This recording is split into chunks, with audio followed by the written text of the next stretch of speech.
How's it hanging, dudes and dudettes? My name is Sean. Welcome back to my channel. This is Humanity First, where we like to poke a little fun at the mainstream media. And man, do we get to poke some fun today. Chris Matthews. You want to see the biggest face palm ever? You want to see? Okay, look, I know I have some problems with Bernie. You know what I mean? He's like my third pick if I had to choose. You'd gun to my head. You know what I mean? Oh man, but Chris Matthews gets it so wrong. I don't want to ruin it for you guys. Just he goes to tell Bernie to stop talking about how our country's corrupt because that's too far. That's strong language.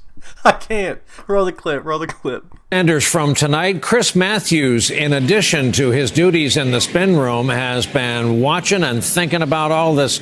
Chris, what do you make about this conversation we've been having up here in New York? Well, I think there's a couple things that strike me, and they're anecdotal, but when Lieutenant Colonel Vindman was telling the story of his life the other day in the hearing, and he talked about America as a country where right matters. And I thought that kind of immigrant patriotism is something that really doesn't have much to do with left versus right. It's sort of a feeling about the country. You may want to make radical change in this country, like Woody Guthrie, this land is our land, or Kate Smith, and God bless America. But there has to be sort of a piece there about America and your affection for the country you start with, and then you work from that to fix it. And I think when I look at some of the issues about choice or issues like same-sex marriage and all, I think the Democrats always miss the cultural piece. They seem to be right on the economics, but they miss the cultural piece, and how people feel about things. I mean, I've been pro-choice since Roe v. Wade was a court decision, but I have a different view about abortion than other people do. I think Pelosi does too. I think Pennsylvania is pro-life in a way that's pretty real. And I think it was one of the reasons why Trump went up there. Now, Trump is a mountebank. He's a charlatan. But he plays on these cultural issues, make America great again. They're honest feelings, but he exploits them and distorts them in his purposes. I think affection and patriotic feeling about the country and feeling about life and choice and traditional values, if you will, the Democrats are very cold about those things, and I think they really miss a chance to win by simply identifying with the feelings of the country better than they do. And that's the only thought I have tonight. And I caught it again tonight with Bernie Sanders saying, the country's corrupt, our system's corrupt. Be careful about that language, Bernie. You know, be careful that our system of politics is corrupt. That's too strong. I'm sorry, it has corrupt aspects. But to say our democracy is corrupt is a bad starting point with a lot of people's hearts about this country. That's what I think. Oh, Chris. I hope you guys like those examples I popped up on screen as he was talking. Oh, man. He's so wrong. Man, that bubble is real, isn't it? Are you seriously saying that Bernie's going too far by saying, like, you know, first of all, we have Citizens United. We have billionaires running, Bloomberg's running, flooding money in. We have super PACs galore. We have super PACs sprouting up to fight other super PACs because it's corruption. Citizens United allowed the leaky faucet to be turned completely on. Unlimited amount of donations. You think if Goldman Sachs donates to Pete Buttigieg's campaign, he's going to be real hard on him when he wins? You're killing me.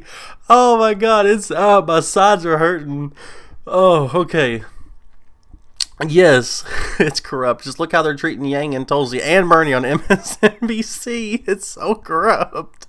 There's lobbyists. There's literally lobbyists. If our nation wasn't corrupt, there would not be a thing called lobbyists.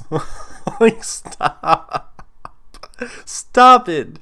You're killing me, man. You're killing me. You know, look, I have some problems with Bernie. You know, like he's out there fighting against corruption. That's one of his big campaign shticks. You know what I mean? He falls short on that because he supported Hillary last time around. I know a lot of you guys don't like me for saying that, but it's the fact. And people could be like, well, we had to beat Trump. We had to do that. That's putting the party first, not the country first. He was He was obligated constitutionally for a recount. He declined. He declined and then turned coat and supported Hillary Clinton at the time when it was most important for Bernie to fight against that open corruption when the DNC and Hillary conspired together to cheat Bernie. That was proven. David Wasserman Schultz had to be fired. That's corruption. It's real, Chris Matthews. Now, admittedly, Bernie's not as bad or doesn't have as bad as a track record as most career politicians, but make no mistake, he is a career politician. And when it's time for him to play ball, he's going to. He thought that he would have a shoe-in next time around if he just supported Hillary, played ball with the DNC. But look, the media is treating you the same way, man. It didn't do nothing for you. And for that, you're a third on my list. But I have to defend you whenever you talk about corruption. And Chris Matthews is just completely off of his rocker. So, yeah, you know what I mean? Like, there's not much I can say about that. There's you've seen the list of just little snippets of corruption that's been recorded. There's a Wikipedia page.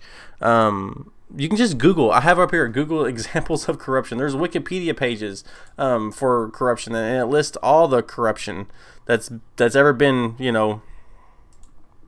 I guess, recorded since, American history, and it just goes on and on and on and on and on. There's so much corruption, and most of it's been within the last 20 years.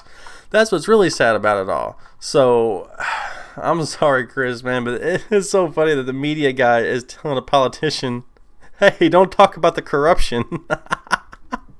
Oh, my God, the hip. Does he understand what he's saying when he says it? You know what I mean? Hey, let's not talk about this corruption because that's the reason why you're not getting fair coverage, Bernie. Oh, man, it's such a hard thing to say because Bernie did support the corruption, but at the same time, he's also openly speaking about the corruption, but I don't know if it's just lip service to get votes. You know what I mean? Like, as much as I want to like Bernie and how much I was on his team last time, I feel like it's just lip service. But at the same time, Chris Matthews is just completely wrong. He's wrong. There's no other way around it. You've seen the examples I put on screen. That's just within 2015 what's been recorded. Imagine all of the different examples of corruption in the entire facet of American political system that hasn't been recorded or has been legalized, like Citizens United. If you used to not be able to donate over $100,000 or something like that, some smaller number to any one individual campaign person, you could not donate more than that because otherwise, you're going to want a return on your investment, aren't you? You know what I mean? So hey, I have a feed factory and it kind of pollutes the river, but here's $900,000. I made sure you get elected, so you're not going to get elected next time without my money if you don't help my business and let me, you know what I mean? It's so obvious. It's so obvious that it happens all the time and it's been legalized. So, you know what I mean? It is what it is. So that's pretty much all I got for you guys today. It's just too funny. It's pretty hilarious. So let me know what you guys think in the comment section below, and I'll catch you guys in the next one.